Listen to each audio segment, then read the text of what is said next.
Welcome to No Borders with Brian and Carrie. Today what we are discussing is how budgeted are we? Like, are we so budgeted that we don't even get to enjoy our travels? Yeah, we get this a lot. Are you experiencing everything that you should be experiencing when you're in whatever destination you may be in at the time? And we're here to answer that question because it has changed. It has. We commonly get this when we're talking to people, especially people back home, especially when we started, gosh, you guys go to these great places, but you're not doing all of the excursions. You're not eating all the amazing food. And, so it has changed a bit, but not dramatically. Now, as things change, we have decided to kind of pick and choose what it is we do.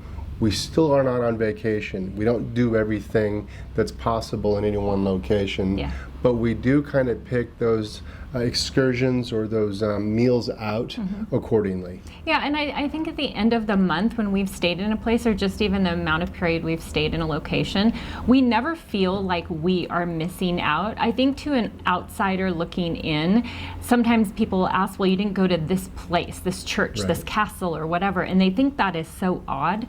For us, it doesn't feel strange at all because we've been doing this now for over 3 years, and we don't need to go into every castle. Right. It's not a price thing for us. It's more an interest thing. It's more an interest thing. Yeah, we did get that comment while we were in Greece. You traveled all the way to the other side of the world and you didn't go into some specific palace. Well, we really only traveled about a half an hour that day to get to that location. But we've already seen that similar type of castle or palace or church in the past that was actually much more beautiful and bigger and nicer. So we do pick and choose what we do, but we don't feel like we missed out. Yeah, if there's something that we absolutely want to do, we are going to do it no matter, honestly, what the price is if we've chosen to be in that location. So now what we're going to do is kind of go through all of those areas that we face when we are traveling or deciding on a location we're traveling to, and kind of how we make sure that when we do get there, we are going to be able to enjoy our time, and we're not going to have to cut back so much that we don't get to enjoy things. So one question we get a lot is, do we pick our destinations just based off price alone? And the answer is no, we don't. But we do mix in throughout the year a lower cost destination with maybe something that may be a bit out of our price range, but we go anyway because we want to enjoy our travel. Right. I mean, we want to see the world. This isn't one of those where it's like we're just going, say, to Southeast Asia, where we know we can save a ton of money, we can live a quality of life, but we want to see some of those places in Europe. Like, we just went to Dublin, and we want to add all of those places into our travels, but how do we go about doing that? And it is balance. Yeah, we have got to balance it out. A good example would also be, we are going to Argentina in January, February. So prices in Argentina are going up. They're not as inexpensive as they used to be. They're having some issues down there with inflation. We're going anyway. Like everywhere, it seems. Like everywhere. We're going anyway. We're not going to let that deter us from going. Now, once we get down there, we might find it's too expensive for our budget. We don't think it will be, but if it is, we'll have to counter that experience with something else down the road. Yeah, I think really the key is balance. We're going to go to those places, but we're obviously not picking, the 9 months that we travel throughout the year, the 3 months we're home. The 9 months can't be filled with all expensive destinations. Right. So it is all about balance, but it's also finding, I know something for me, one of the things that always ranks really high on my list is when we've traveled to a destination and food is affordable, going out is affordable, going out and having a drink is affordable. All of the things that we enjoy that kind of make our quality of life better is in that affordable range. So I think an important thing for us to do is to mix in those places that we feel like we get to go and enjoy that stuff. Right. And we also keep in mind that if you're here, you've got to do whatever it is that you're supposed to do in that location. We understand that. If we go to Peru, we're going to go to Machu Picchu. If we go to Thailand, we're going to go snorkeling. Those types of things are obvious, but that might limit the things we decide to do Right. while we're there. Yeah, and so one of the key things that we do prior to even, so we may have picked a destination, but then the next step for us is that we are going to look on, the site we use is Numio, and it just really gives you what the cost of living on the ground is going to be like, because you can figure out what your flight is going to cost, you can figure out all of that, but what's it going to cost you when you get there? You know, what is it going to cost you for food at the grocery store? What is it going to cost you to have a beer out? We want to make sure that those things are going to fit in our range. In some places they don't, so you have to budget higher for that and then see if it's really going to work in balance. Now, do we cut corners on accommodations? This is a funny one because, boy, did we used to. Yeah, we used to, and we got burned several times. We did up our budget on our accommodations, and we were still getting burned. So we've completely shifted on the way we search for our accommodations and how much we decide to spend on accommodations to a certain point. Obviously, we're not going to get a 3-bedroom home with a Olympic-sized pool. Yeah. But we do have to, at this point, raise that budget. We have just really decided, and you know, in the beginning, our budget was set so strictly, so low. We wanted to see if we could do it for that range, and we did find we could do it. So if we ever needed to go back down to that level, we know it's possible. But then when we found, you know, the majority of our time is spent at home, just like in wherever you're at, your majority of time is at home. You really want to have that place that you're in be comfortable. Yeah. And comfort comes at a price, but it also is going to be different for everybody, like what you look for in a place that makes it comfortable. Now, we can also balance out those accommodations on the road while we're at home by doing house sitting. We have done a number of house sittings while we're at home now.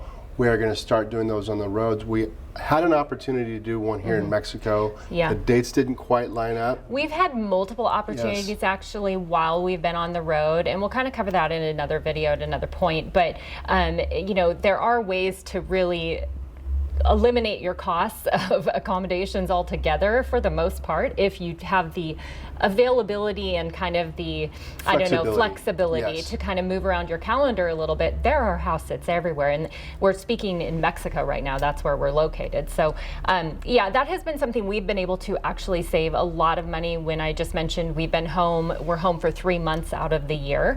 You know, when you're not having to pay for accommodations for 3 months because you're house sitting, that's a big chunk of money. Right, and that's 3 months separated out between our traveling. But what we can do, and we've discussed this, is we could stay home for maybe an extended period of time, maybe another couple weeks or even a month if we had to, and do that house sit, save on that rent, and then move on with our travels. Right, we were just discussing that because some areas that we were looking at, that, you know, good 3-month period of time was going to be a bit more, quite a bit more possibly than what we're used to spending or want to spend. And by just extending that time at home, you kind of can make up that difference. And so, yeah, it might be something we look into. Now, food and groceries, how do we save money there and still enjoy the experience?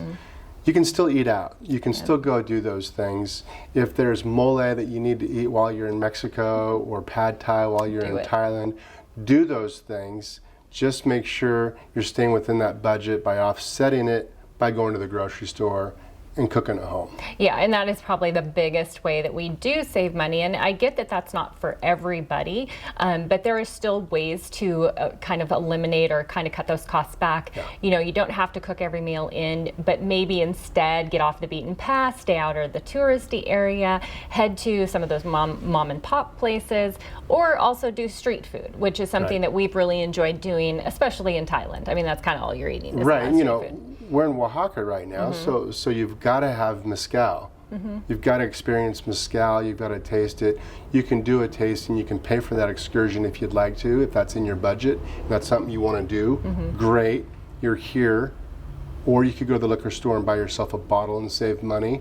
Or you could just go to a bar and get a flight like I did last night. And the bartender was great. She explained each flight to me, where it was made, how it was made, the whole process, and it costs a fraction of the price that even a bottle might cost me. Right. So you can still experience those things.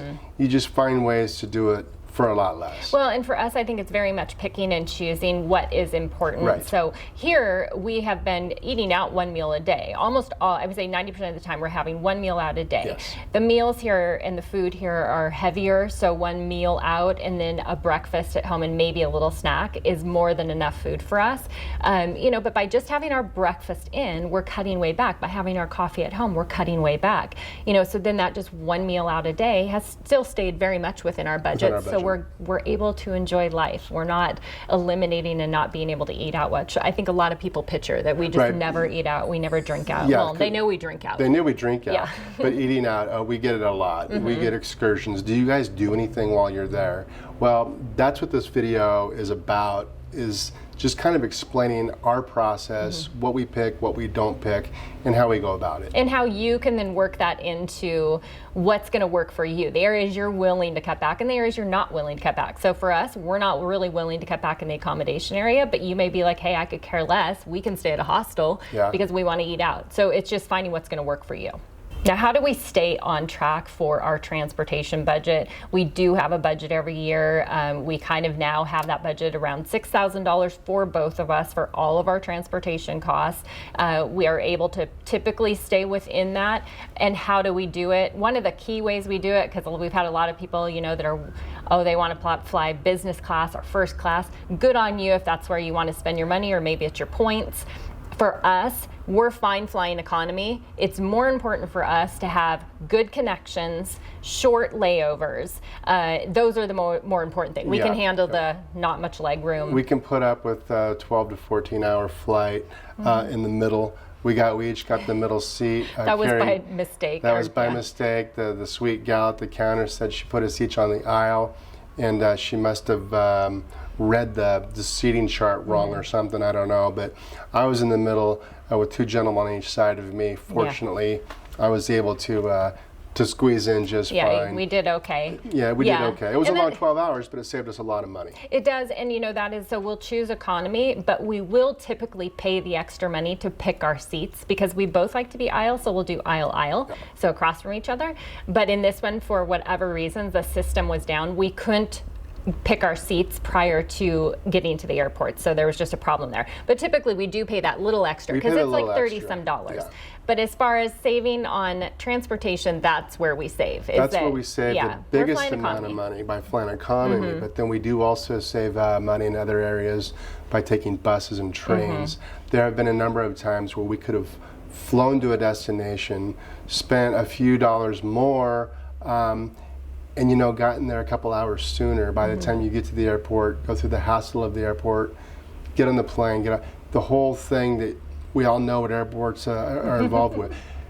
Taking the bus is a lot less expensive, and just about the comfort level on some of these buses we're taking are just about equal to any airplane we've been on. Yeah, and when we're planning our destinations, that is something that we actually look at, is are we going to be able to move in between the locations on a bus, because you do not want to, especially now, we're moving a little bit quicker. We have stays that are like a week long, 2 weeks long. We do not want to be going to the airport every 2 weeks. Not only is that expensive, but it's time consuming. It's time consuming. Yeah, it's a pain in the ass. Yeah, so where we are now, we're going to be able to move between all of the locations, except for one. At the very end, we will be flying to our final destination, but otherwise we're on buses. Yeah, if you're interested in seeing a video on bus transportation through central Mexico, let us know. Yeah, because we're thinking we have no idea how that's going to go. That was an area that was so question mark to us. Is I was like, I don't want to take a bus. And then everybody was telling us like the bus system is great. We still don't know. I know. We're going to find out.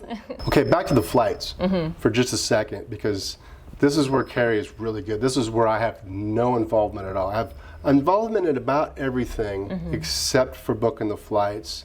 And Carrie's, she works her magic on this. So exactly what is it you do? So the key thing that you really want to start with, no matter when you're going to be flying, where you're flying to, is go onto Google Flights. You are going to find out, and the key element here, because if you are doing what we're doing, you are flexible. Almost all of the time you are flexible with your dates. And on Google Flights, you're going to be able to look where you're flying to, find out what day to fly. Like there may be a dramatic difference by just flying a different day of the week, or even just later in the month. And so there have been times we've been looking and be like, I'll say to Brian, I'm like, okay, well, we originally planned on going this route, but by flying to this location first and then flying home from this location, it's considerably cheaper, so we just flip. I didn't even question her anymore. Yeah, I so we said, just flipped our route. Sounds good, Carrie. Yeah. Sounds good. So, but start your searching on Google Flights, because it is going to be the biggest money saver for you. You do not need to purchase on there or by any of the links. You just get that date and then go to whatever platform. If you want to go to the airplane or the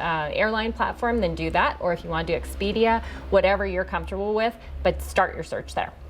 Another question we get asked a lot is, do we avoid excursions or certain activities just based off cost?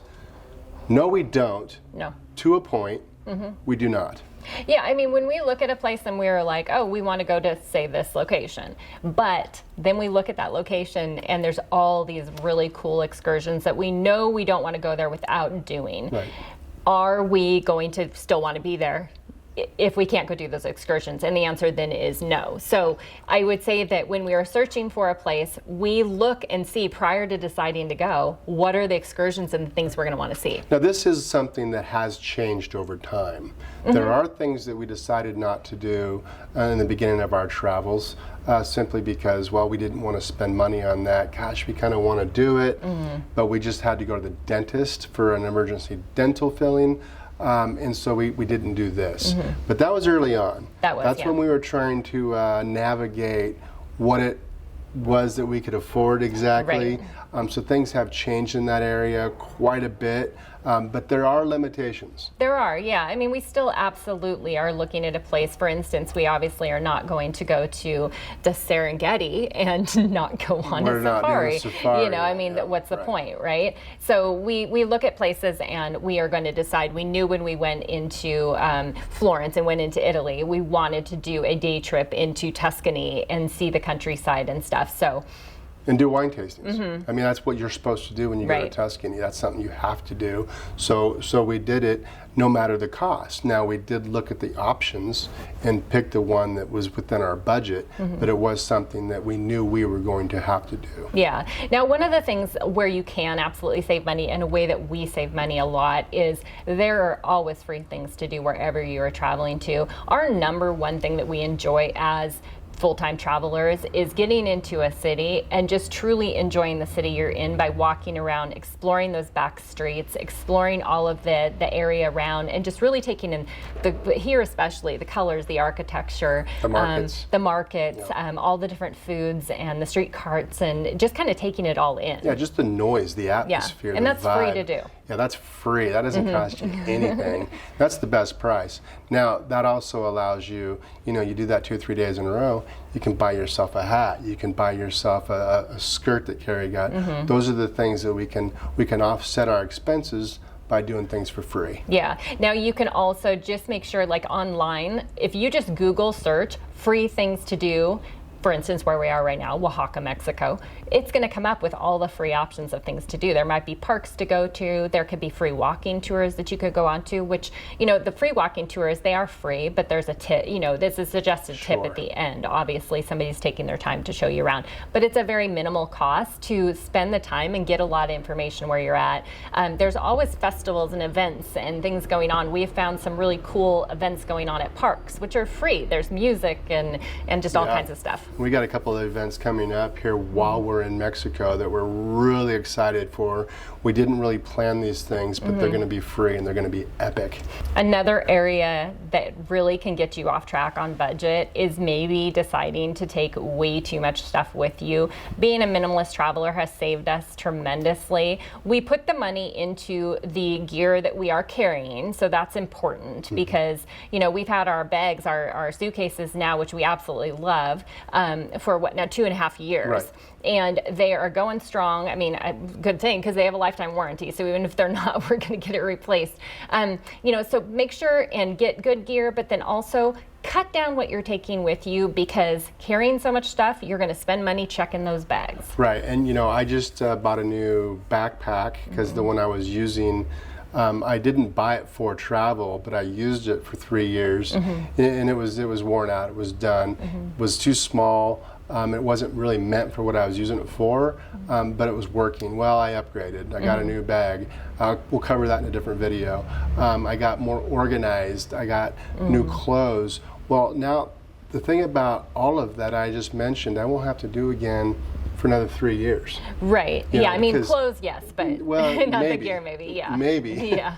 Hopefully not. Yeah. So it's just one of those things where if you're a minimalist, you keep things simple, keep it easy. You're only going to have to make that expense every once in a great while. Right. And, picking clothing that, there are certain items of clothing that we buy that we do spend more money on, our shoes being one of those, because we are walking so many miles per day.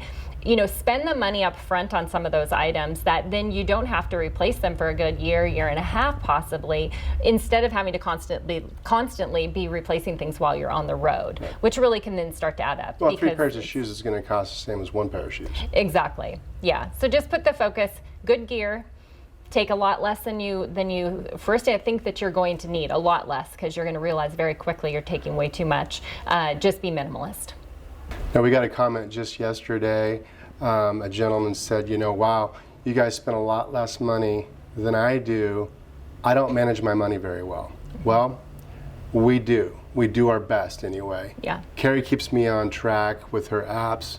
I'm very well aware of what I'm spending and how much I have, what I need and what I don't need. But managing your money sounds easy, it sounds simple, but those things can so add up quickly. Yeah. So make sure you're managing your money. This is like 100% a key thing you have to do. It's very easy to get off track here, but one of the systems that I use, and I was just looking at it the other day, and it's so nice because when you're, say, planning out your first couple months of travel, or say you're just a few months into the year, it's very easy to be like, oh, we're doing fine, or oh, we went a little bit over, or whatever. I have a spreadsheet that every place that we have now left, so like we're done with Oaxaca, we will then enter all of the money that we have charted that we have spent here on accommodations, on eating out and everything.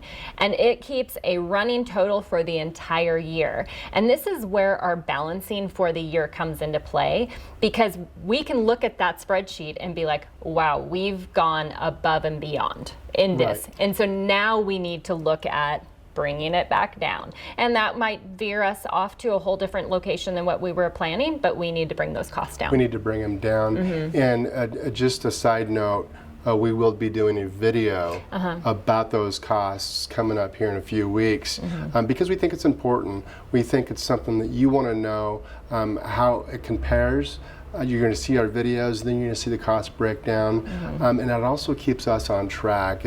It's a way for us to really look at it and dive in deep and decide what our next move is going to be. Yeah, and I think that that is one thing that it is beneficial, because we do videos on, so like our Oaxaca video, our second Oaxaca video, will have all of the information of what we spent in this location. It seems tedious at the time, and I get it. But you know what, when we come home at the end of the day and all I've done is type in, okay, we went out to eat, we stopped at a bakery, we got coffee or we got beer or whatever, it really takes you a couple minutes to do. It is not time consuming. You're not converting the money because it does it for you if you want to do it that way, and it just totals it up and puts it into different areas. And so you just can look at the end of the month, the statistics, and you know what you spent on accommodations, entertainment, groceries, everything. It breaks it down. Okay, we pride ourselves in being slow travelers. It's what we do, it's who we are, it's what we bring to you. Are we still doing it just to save money? That's the question. Yeah, and a lot of people are very aware of our situation, like our views on Airbnb and some of the issues that we had, and a lot of that changed our style of travel now that we no longer use Airbnb. If you want to know what happened in that situation, you can absolutely check those videos out. But because of that, we lost that month-long discount. So you can get some of those discounts on other platforms as well, but not the great discount you maybe got with Airbnb. Now, some people may listen to us say that and be like, well, just use Airbnb, it's worth it, you're saving so much money. But we kind of appreciate the fact that this forced our hand to try a little bit different style of travel. It forced us, because we're not getting a discount, it's like, well, why would we stay in a place for a full month? We're not giving a discount, so now we're moving like 2 weeks. Every couple weeks now. Yeah. And we're going to try that out and see. But we're here in Oaxaca, we're approaching our 2-week point, and we both have said to each other, like, this is actually pretty cool, because if we were here another 2 weeks, we've already seen it all. We love it, but do we need to be here for another 2 weeks after this? I don't think so. Right. So we're ready to move on. Right. Now we have to make a budget adjustment because of that, and that's okay. Yeah. We don't want to miss out on travel strictly based on budget, and I kind of think that's what this information, this video podcast is all about, is right. How are we working this now, and what are we doing to make adjustments? But to be very clear on that is that we are making these adjustments, but because it is costing us more in those areas, we are making adjustments in other areas to still stay within our budget, because we will, like we said, always be budget travelers. We're not just all of a sudden going to be, oh, well, we're going to change it up and boom, our costs just keep going up. We have to tighten it somewhere else. We got to tighten it up. We got to make an adjustment. We kind of hope that what you get from this video is that we are budgeted travelers, but we don't budget ourselves so much that we're not able to enjoy life, enjoy the travels, enjoy the places that we're traveling to. We still are able to see and do what we want to do. Yeah, we're always going to be on a budget. That will never go away. We're actually too young to just go spend freely, right? Yeah, I mean, we are. You know, we're still in our early 50s, and so, we still have quite a bit of time before we can start drawing on any of our retirement funds. Let's say mid-50s, but that's okay. All right. Well, if you'd like to find us on any other social networks, you can find us on Facebook and Instagram at Brian and Carrie, and then you can also find us on our website, brianandcarrietravels.com, where we have a lot of free resources that you can check out, and also get onto our newsletter. You can find the link down below for that. That comes out weekly and just has some great travel tips in it. We would love for you to comment. We want to hear what you think. We'd like that thumbs up. And please subscribe. Join the community. We'll see you next time. Cheers.